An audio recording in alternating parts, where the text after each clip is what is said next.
This is the X-Zone Broadcast Network, broadcasting worldwide on broadcast affiliates and satellite program providers, including CNN Broadcast Network, Sirius Satellite Network, Star Media, Good News Radio Network, Angel Broadcast Network, Wiki Broadcast Network, and WPBN TV. For more information on the X-Zone Broadcast Network, visit us at www.xzbn.net.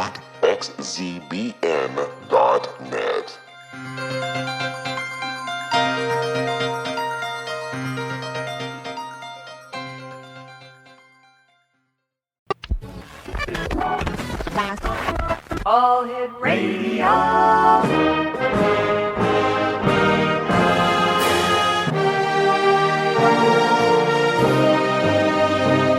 Welcome to the X-Zone, a place where fact is fiction and fiction is reality.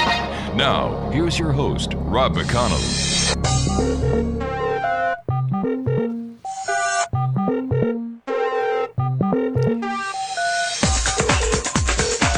Welcome back, everyone. This is the X-Zone. My name is Rob McConnell, and we're coming to you from our broadcast center in Hamilton, Ontario, Canada, and around the world on the X-Zone Broadcast Network and our fine family of broadcast affiliates, as well as our satellite distribution providers. Sherry Wild is my guest this hour. She was born in southwest Wisconsin and continues to live in the small community that she actually grew up in. Sherry was living an idyllic life as a wife, mother, and business owner when, in 1987, her community experienced a UFO flap that was considered one of the most active on this planet. Now, Sherry's world was turned upside down when she was forced to accept this indisputable evidence that she was being abducted by beings of another world. Overcoming her fear and learning the truth of her involvement with these ultra-dimensional beings eventually became her life goal. In 2009, she was called off to the desert where she inexplicably found herself writing a book entitled The Forgotten Promise, a recounting of the amazing journey depicting her involvement with these creatures. Now Sherry accepts the truth of these encounters and has cooperative contact on a regular basis with the beings she affectionately refers to as her guys. Sherry is joining us this hour. We're going to be talking to Sherry about her experiences as well as her book, The Forgotten Promise, her website, www.theforgottenpromise.net. And Sherry, welcome to the X-Zone. Hi, Rob. Thank you. Sherry, take us back to 1987 and that UFO flap that you and your community experienced. Right. It was quite a flap. It was a hotbed of activity. It occurred in our little community here. I live in a little town in southwestern Wisconsin, and the flap occurred in about three close communities. Mm-hmm. So it covered an area, probably about 20-mile radius. But the Center for UFO Studies sent up a couple of the investigators, Don Schmidt. Don Schmidt has since gone on to be an expert on Area 51 in Roswell. He's a best-selling author. He was the lead investigator. And eventually we found each other because I wasn't too concerned with the UFO flap, but I had recently, at this very same time, I had become concerned about an experience I had back when I was 17. I had had 2 hours of missing time, and I had become obsessed about it. So when my girlfriend told me about this UFO flap, and it had been in the papers, of course I knew about it, but I just wasn't interested. But she said, well, let's go hear what the investigators have to say about it. And I said, well, I'm not really interested. And she said, this is my lifelong girlfriend. And she said, well, I would think you of all people would be interested to hear what they have to say. Mm-hmm. And I said, well, why would you say that? And she said, well, because remember all those times when, you said that you saw aliens or you saw a spaceship. I used to talk about it. And I said, I don't remember any of that. And she said, well, what about that time when you were coming to my house and you lost 2 hours of time? And and that's exactly what I had started to obsess about. Wow. At the very same time as this flap was happening, I had got this stuck in my head. It just came to the surface that I had that 2 hours of missing time almost exactly 20 years previous. And I don't know which disturbed me more, the fact that I'd lost 2 hours of time or the fact that I'd lived 20 years and never even thought about it, never bothered to even look at it.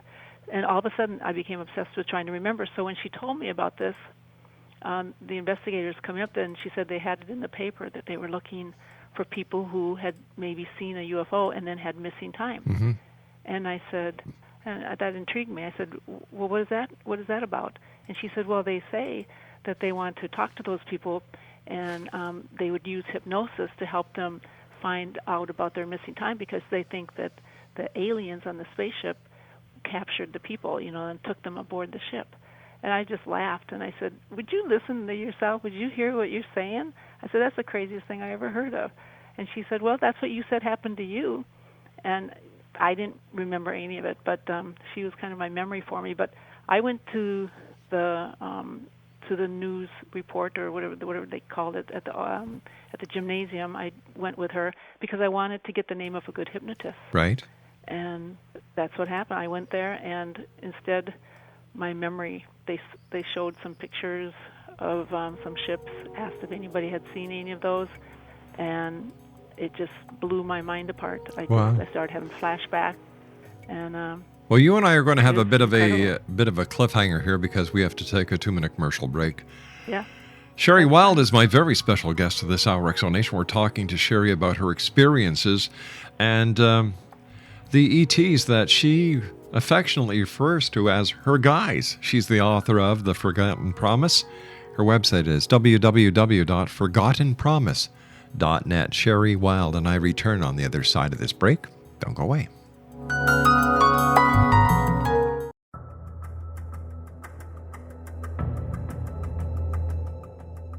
Modern Esoteric, Beyond Our Senses by Brad Olson, consummates the lifology story about where humanity originates.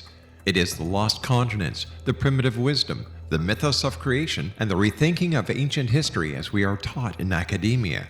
There is much more to the story than what we have been told. As this is the first book in the Esoteric series, Modern Esoteric starts at the beginning of time and accelerates up to this modern age. Future Esoteric is book 2 in the series and takes a forward-looking position ahead of today with an open and honest examination of the ET issue and various unexplained phenomena. To discover the writings of author Brad Olson, visit www.bradolson.com. That's www.bradolson.com.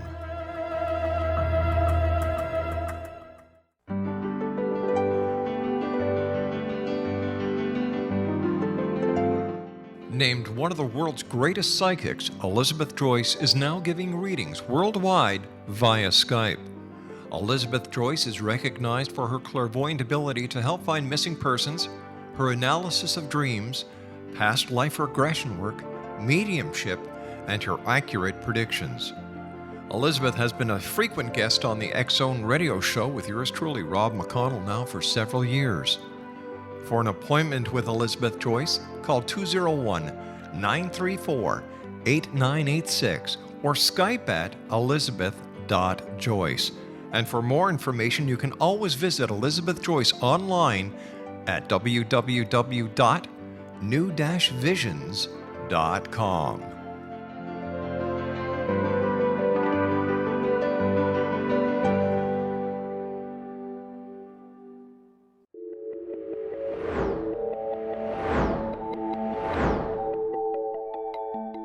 Do you have a dis-ease that you would like to alleviate through a natural means? Have you been contacted by angels, ghosts, or even extraterrestrials and want to validate these experiences? Or would you simply like to speak with someone who can help you find your life's purpose? I'm Dr. Joseph Mara, and I'm offering my services free of charge for first-time clients contacting me during the month of April.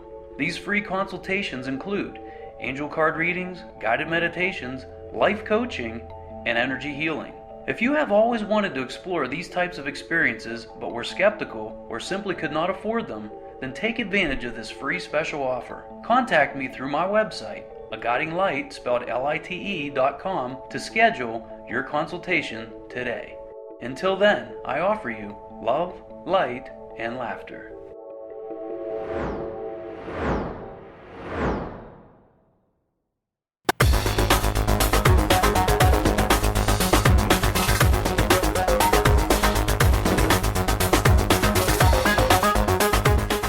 Sherry Wilda is my special guest this hour, Exonation. She is the author of The Forgotten Promise.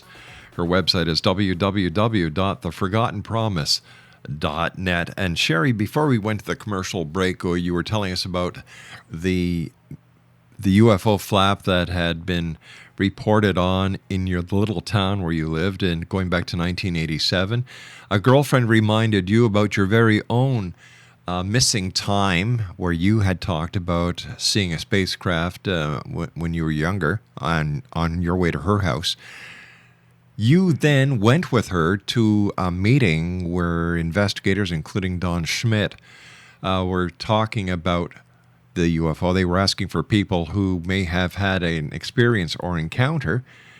And you basically went there because you wanted to be hypnotized, or you wanted to find someone who would hypnotize you to help you with your own recollection. Am I correct so far?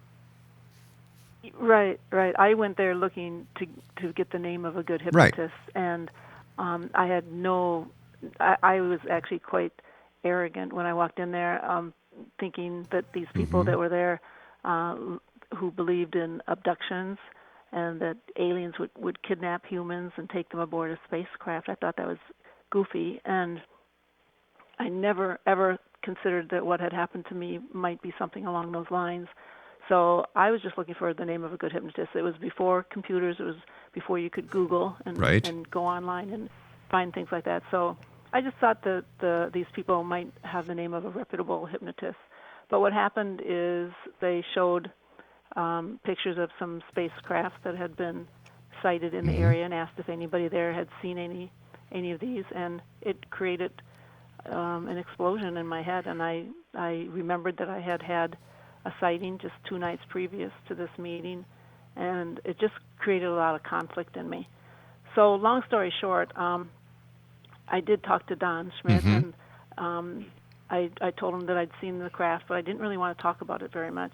And but I wanted to get straight to the point that I wanted to get the name of a hypnotist, and he asked me why, and I just kind of glazed over and said, well, I just had this thing happen a long time ago, and I tried not to tell him very much, and I didn't think it was any of his business.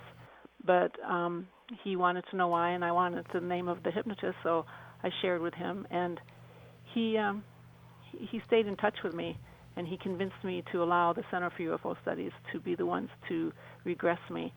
You know, based on what I had experienced when I was 17, the story that I told him, he kind of, it had all the trademarks, all the signs of being an encounter, and he was hoping that was not the case, but he did not want me going in blindly and being hypnotized by someone and not having any backup support to handle in case that is what they found.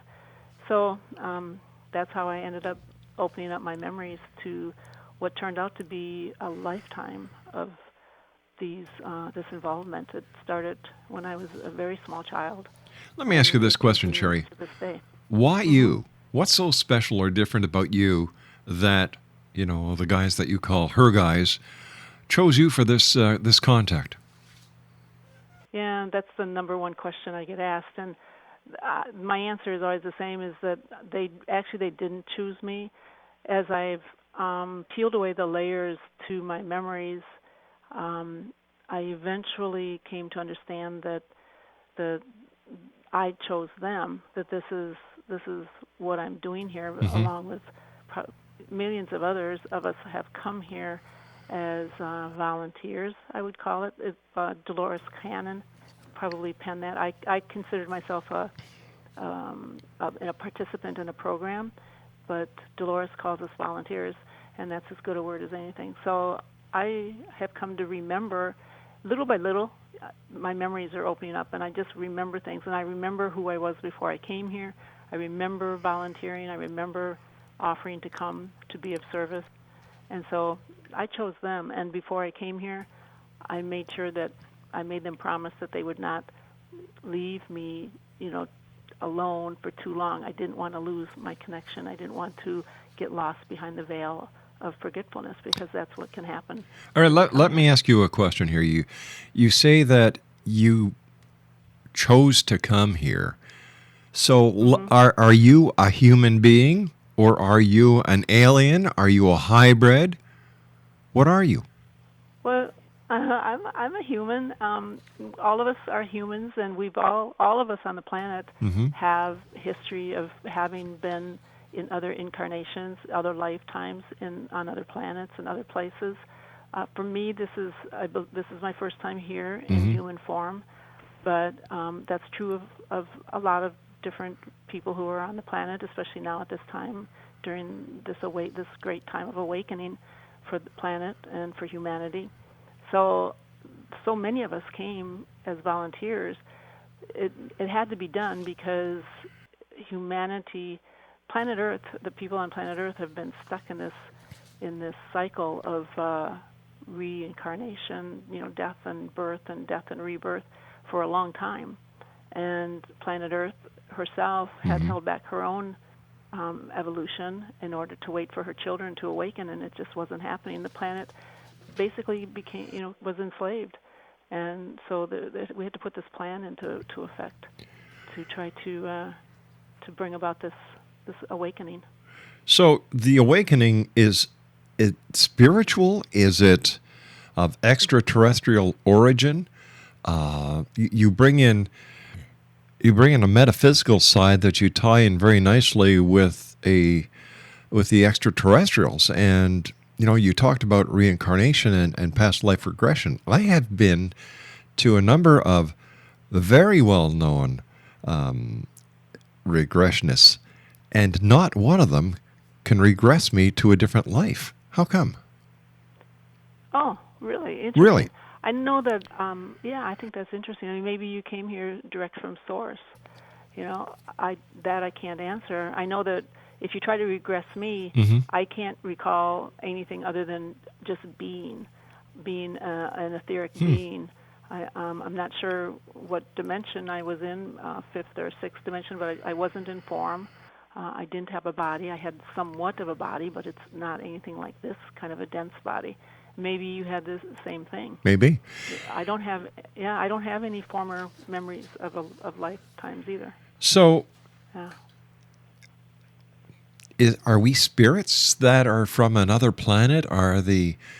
And if we are spirits from another planet, why is it necessary for us being spirits to be transported from one universe or one planet to the next in a craft if we're a spirit? Right. We don't. The ships are used only when they come into a density where there's form.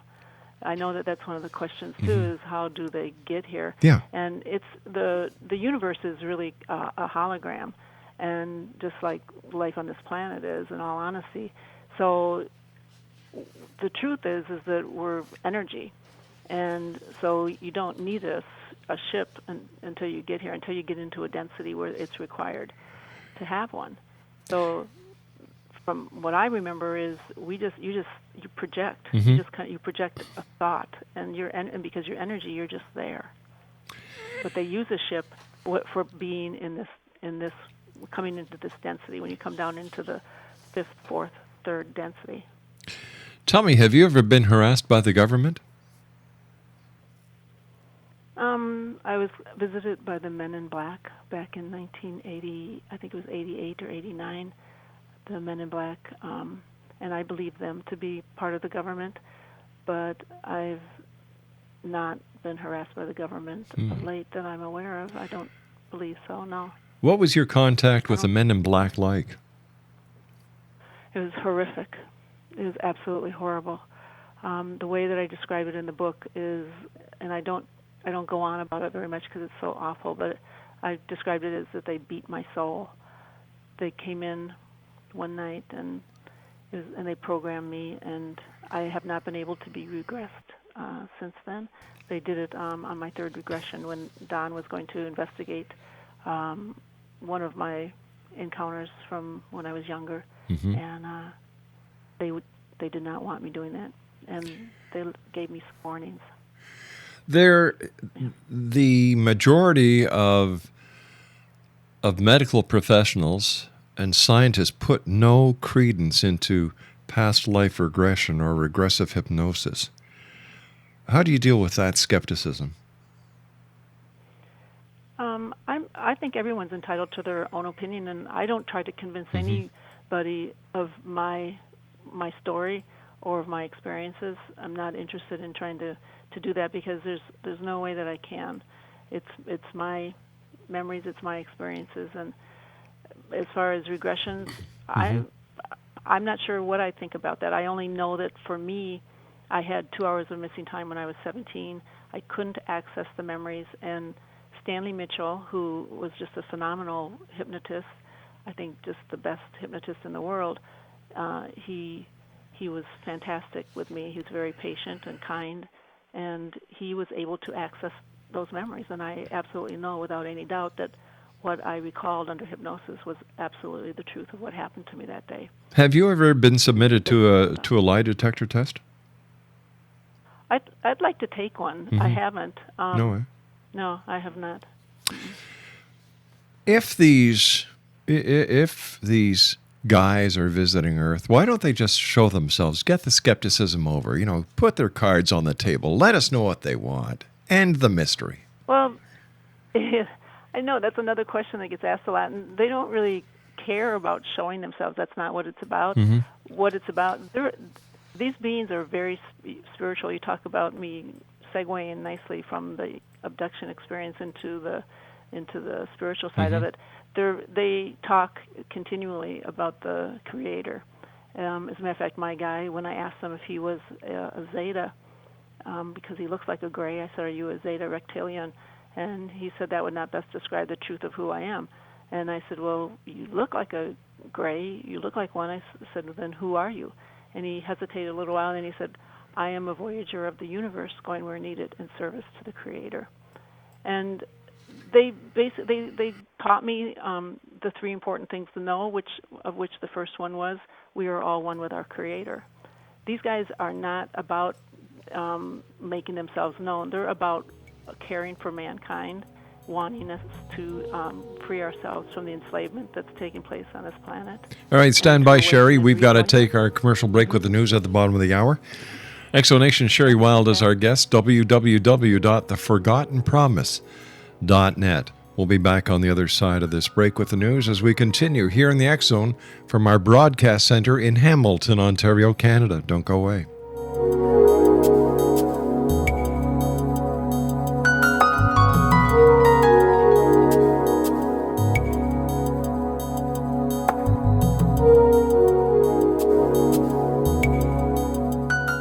Are you considering calling a psychic to read your situation? Then consider David Champion, a psychic medium for more than 20 years with thousands of readings under his belt. David Champion will make you feel comfortable. He has proven to be honest and accurate. He's a straight shooter. There's no guesswork. What he sees is what you get. While he is a medium, most of the calls focus on relationships, not only love, but work, school, neighbors, and more. Need help with finding a job and preparing for the interview? Are you dealing with people who are obstacles in your path? For more information, go to davidchampion.com, $1.50 per minute paid by credit card with a minimum of 30 minutes. For your reading with David Champion, call 1-877-702-8598. That's 1-877-702-8598.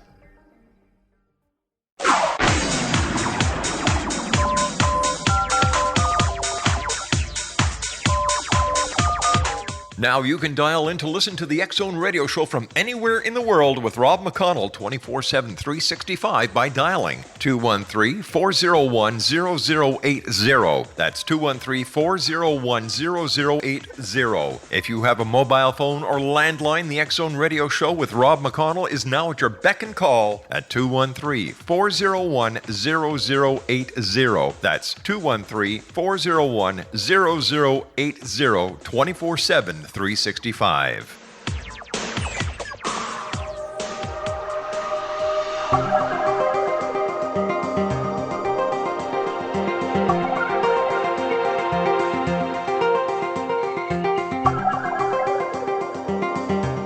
Exonation, Sherry Wilda is our guest this hour. She's the author of The Forgotten Promise. Her website is www.theforgottenpromise.net.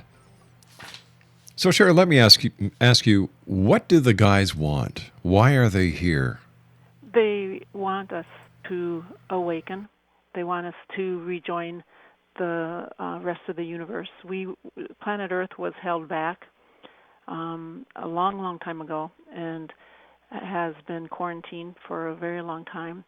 Kind of the species, the planet, there were some setbacks, some things that happened, and the humans who resided on the planet, they didn't devolve, but they did fall into a state of separation, into a state of fear, and so they didn't evolve with the rest of the universe, with the rest of the solar system. And so it's time for planet Earth to catch up with the rest of the universe. And God himself, the Creator himself, has decreed that it's time for his children to awaken. We've been in a state of separation here, in a state of fear, and like attracts like. Vibrationally throughout the universe, energy is what the universe is. And so when the planet fell into fear, that's a low form of vibration, and it attracted low vibrational beings to it who feed off of that fear. So the planet's been enslaved. This is not the way we were intended to live, the way we're living on this planet. So they just want to see us come back into the light. Once again, why don't they just show themselves? Let their mission be known. You know, they're putting a lot of people. They're putting a lot of people into very uncomfortable situations. You know, people don't believe. Well, they don't care. That's not, and we don't need to be saved. Humans don't need to be saved, and that's not what this is about. What it is it's about the progress of the soul, about the soul having the experience of separation and then awakening and coming back into unity consciousness. And no one can come in and tell you about that. It's something that you have to experience on your own and discover on your own. It's not for them to come here and save us. You know, Why? we tried to come and talk about it and teach, and instead what happens is humans put them on a pedestal and worship them and made them into gods, and that's not going to work. Humans have to do it for themselves. That's the kind of the game. You have to do it for yourself. You call it a game. So they're assisting. You call it a game. Mm-hmm. Is it a game? Are they playing with us? Are we their toys? Are we their amusement? Oh, no. Earth, planet Earth, all of life is a game. I mean, we're all an aspect of the Creator. All life is of the one Creator, of one source. But so when you come out into form, into a density like is on planet Earth, a third-dimensional planet, you're actually playing a game. We take it very seriously, but it is sort of. I mean, it's the Creator playing in His creation, is what it is. On this planet, it got a little bit dark because we fell so far into fear, and so that's why we needed to have this plan where they called on volunteers to come onto the planet to help to raise the vibration, to help to remember and awaken the people on the planet so they could return back to source and get back onto track. They've been stuck, not evolving, and that's was never the intention.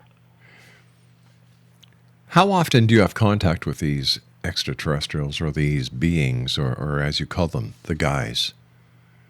The guys, right now they're coming on a fairly regular basis. They were, the longest that I know that I've lost contact with them was for about 10 or 11 years, but I'm not even sure, but I didn't have any conscious contact during that time. I had almost continual contact when I was in my teens, and, from the time I was very little, I would go maybe a year to 3 years, but I had a lot of contact when I was in my teens, early 20s, 30s. They would disappear for 3 or 4 years, maybe, at most. But they left from about the time I was 40 until I was 50. They were gone right in through there for 10 years, or so it seems. But right now they're around because they're working because of the ascension, because of the awakening. How do they present themselves to you? How do you know that they're here? Do they just pop up and say, "We're here"? Well, in 2000 and when was it? 2009 or 10. When after they'd been gone for a long time, they did literally just show up one night in my bedroom, and I had to have been in an altered state because I was pretty calm about it when I woke up, and he was right there, and I just looked at him and said, "What are you doing back here?" And and he said, "Well, we told you that the Earth would be going through changes, and those changes have started now, and there's work to be done." And I said, "Oh, okay." So it was part of my job. It was having to do with the abductions. I don't like that word, but the encounters that I had back in 1987, 88, 89, and through there. A lot of the time I spent with them was spent with them training and teaching me and preparing me for it. At that time, they weren't sure if planet Earth was going to make it. They said, if humanity makes it, this is what we're going to be doing. They had a plan, in effect, for the planet, because at that time it seemed that only a certain segment of the population was going to make the cut and going to be able to go into the higher dimension with planet Earth, because planet Earth had made the decision to go into the fifth dimension. And so those who reside on planet Earth who can resonate with that frequency would be going with her. And those who did not, those who still needed more time to awaken, would be taken to another planet. That's what they told me. Now it seems that actually it's looking like most everyone is going to make it and go with the planet into the higher dimension, and that's a good thing. That's a very good thing, because then we'll leave behind the beings who came here and enslaved the planet and have fed off the fear of humanity for so long. Those beings cannot stand that light. They can't be in the light. So we will actually basically ascend and leave the enslavement, leave the old world, the world of war and fighting and lack and suffering. We'll leave that behind. Is anybody ever with you when you have these encounters? Or are you always alone? Yeah. Or are you always alone? Does it happen in the night? No, most of my encounters happen during the daytime. I have a lot of witnesses to them. But lately, the encounters have been mostly at night, and my significant other actually asked if he could meet them, which I get a lot of friends who say, can I meet you guys? And I must have asked one time too many, because my guy said to me once, he said, "Do you think me no more than a circus act that you can parade out in front of your family and friends to entertain them?" And I said, "Oh, okay, sorry." But I did ask them if my significant other could meet them. And he said, "Not now, perhaps later. He's not ready." But then about 3 months later, they did pick him up. And he's had encounters with them, and he's seen the ships. He's seen their ship on the front lawn more than once. He's seen them in the room. He's had conscious. His encounters with them are more conscious than mine. They tend to put me in an altered state more, I think, because I still tend to get afraid. My body reacts with fear initially, even though I'm not really afraid of them. I have a reaction of fear to them. Do you ever take photos? Do you ever take photos of them? No, you don't think like that. You don't ever think about taking a photo. You just you're in an altered state, and I think what happens is they step my vibration up and they step their vibration down, and we meet in the middle. And so you're in a vibration where you don't think along those lines. You don't. It doesn't even occur to you to take a photo. The last couple times their ships have been here, I've had lots of opportunities to take photos, and it just never even crosses my mind. I always get mad at myself afterwards. But when you're in that zone, all I feel is I just feel love. I feel like I'm going home when I see the ships. All right, you said that your significant other actually saw the craft on your front lawn. Yeah. After the craft left, were there any impressions or physical trace evidence that this, in fact, is real? You know, we had those back in the 80s. Mm-hmm. My daughters saw the places where they had on the side lawn. A couple more than once they saw where the grass. They took me out there and showed me where it was swirled in a circle and flattened down. But you know what? We never even went out and looked. We never even thought about going out and looking to see if the grass was flattened. It was down in the field, and there was long grass down there. I suppose there probably could have been. It was a big ship. All right, I'm let not me sure if it's even set down. let me ask you this. You know, with your daughter bringing you to a point where there was some obvious evidence, why no pictures? Back in the 80s, I guess I don't know. The only time I remember taking pictures were I took a picture of a craft. They woke me up early one morning and said, "If you want to see us one last time before we go, come out, hurry up and go outside." So I ran out the front door, and I stood at. It was just right before the sun was coming up, and I watched. There was a ship right over my neighbor's house, and as I watched the ship, it started to dissolve. And I was fascinated by it. And I was like, "Wow, look at it! It's turning like into a cloud." It was like the sky had no clouds in it. There was just this gunmetal blue sky, and then this deep gray craft that didn't have any windows in it. And as I watched it dissolve, I thought, "That is so cool. It's not going to be here pretty soon." And then for some reason that triggered me to think, "Oh, I should try to save a picture of it before it totally disappears." So I did run into the house all the way back, grab my cell phone, and come back out, and I took a picture of that. And it looks like a shape of a ship, but it's definitely fuzzy around the edges. I think it looks more like a cloud than a UFO. But I took pictures once of some bruises and that sort of thing, and gave them to the investigators. But I didn't think about it. You you're programmed not to do that, I think. Tell me, have they taken you in their spacecraft and zipped you around the galaxy or through the solar system? When I was 7 or 8 years old, I think about 8, they took me up and they showed me the planet. They did a lot of children. They showed me the planet being destroyed. That was the timeline that we were on at that time. That was them trying to remind me of why I was here without telling me exactly why I was here. The timeline that we were on back in, that would have been about 1958, 59, planet Earth was going to be destroyed as it had been destroyed in the past. That was the path that humanity was on at that time. So the vibration of the planet has increased since then. With the harmonic convergence in 1987, things changed, and humanity's vibration has increased enough to where we can resonate with the planet as she moves into the fifth dimension. But back in the late 50s, a lot of fear on the planet, and it looked like humanity was going to have to be we were all out of chances. This was a last-ditch effort to bring in the volunteers because there were no other chances. Planet Earth had said she was going to move into the fifth dimension. She wasn't waiting for her children anymore. We had detonated the bomb in 1945, and that was it.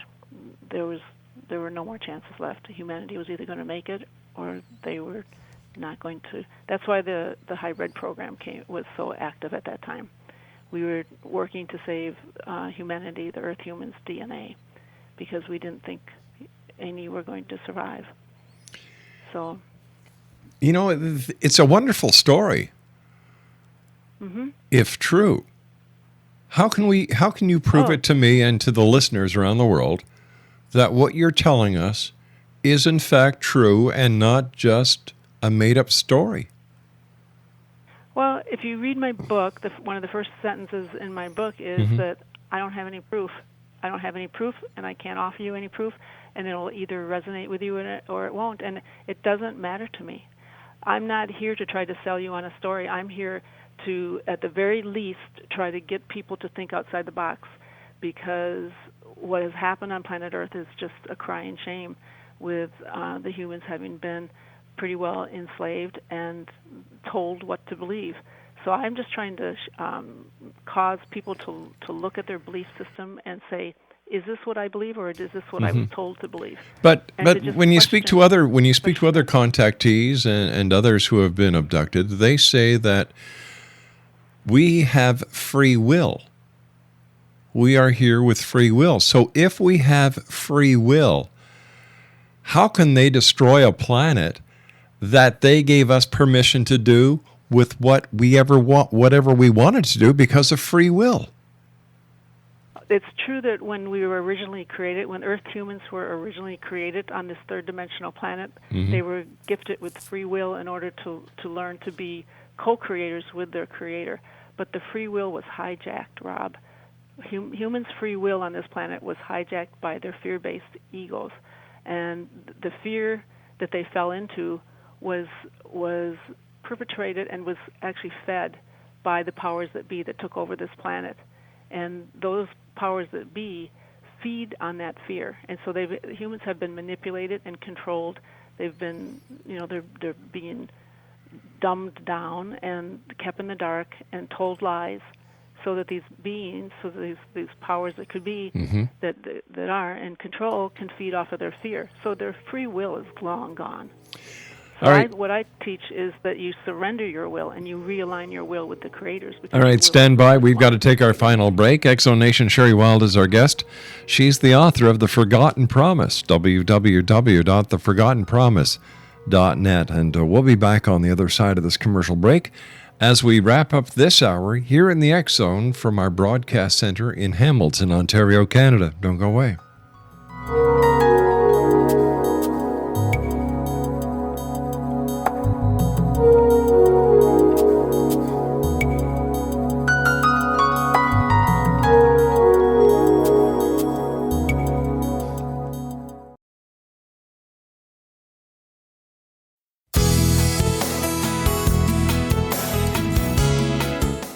With each new extreme weather event or terrorist act, it becomes increasingly obvious that we live in uncertain and challenging times.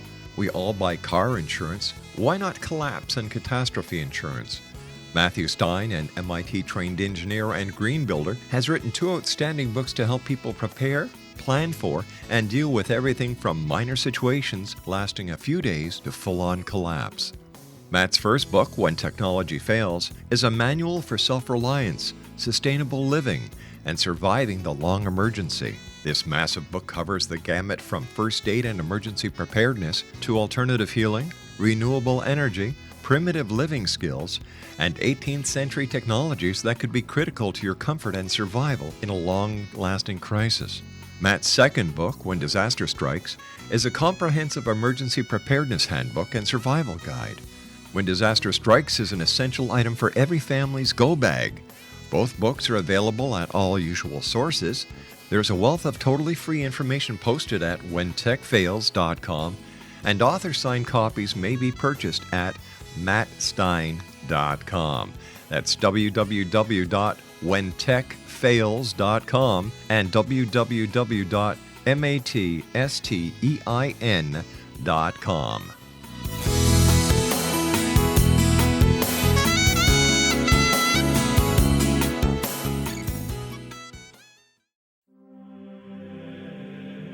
Rob McConnell here, presenting an overview for Nicholas Paul Jennings, author of a fascinating book, Amen.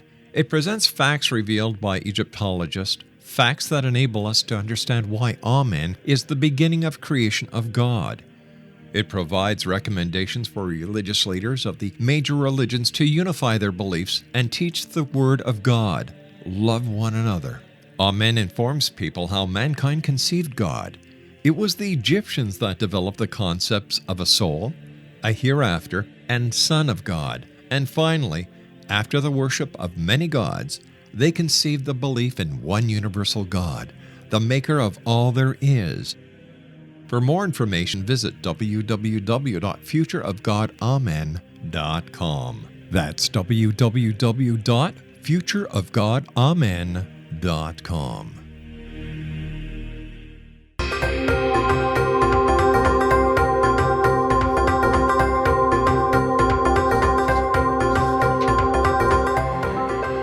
Explanation. Sherry Wilda is our guest this hour. She's the author of The Forgotten Promise. Her website is www.theforgottenpromise.net. That's theforgottenpromise.net. Sherry, first of all, I want to thank you so much for joining us. It's been a pleasure talking to you. And Sherry, I want to be a believer. I really do. I want to be a believer, Good. Yeah. but Yeah. after 22 years of doing this show alone, I haven't seen anything or heard anything that proves to me, in my own way of rationalizing facts and evidence, that any of this is real. I want to be a believer. Yeah. Well, you can choose to believe, but it's not about believing. It's more about getting people to question their reality, question the truth of who they are, to look deeper into themselves and say, who am I? Where did I come from? What am I doing here? What is this life about?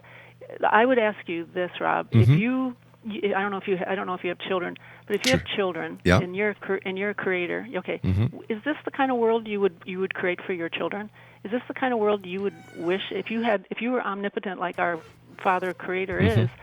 This is not the world that our Father Creator gave to us. This has been manipulated and destroyed. But who manipulated it?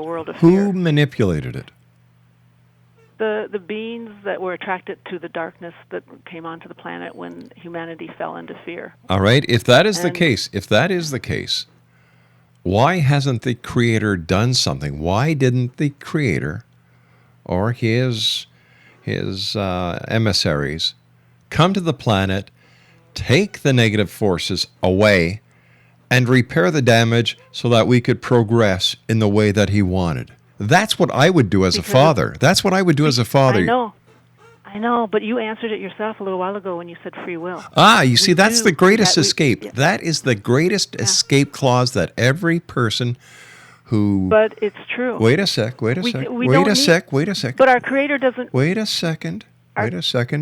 It is an escape clause that people who claim to have been abducted, claim to have contact, claim to have gone to other planets, claim to be part of the UFO phenomena, claim to be part of the New Age movement, the New Spiritual movement. Whenever this question is brought up, it's a very basic question, that why does a father destroy? Why does a father not step in and correct a wrong?